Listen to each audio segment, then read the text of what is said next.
Aloha, I'm Chef Michi and welcome to KTA Quick and Ono Recipes. Today we're going to make easy chicken shepherd pie. Preheat oven to 325 degrees. Prepare an 8x8 casserole dish with non-stick cooking spray.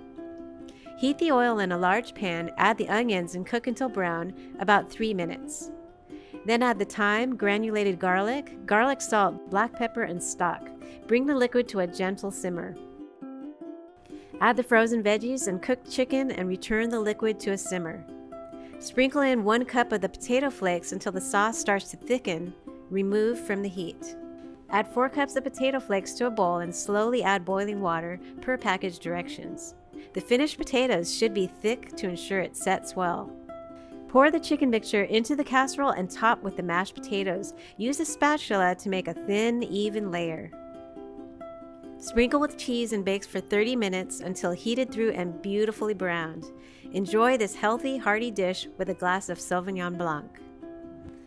For this recipe and more, go to KTASuperstores.com/recipes.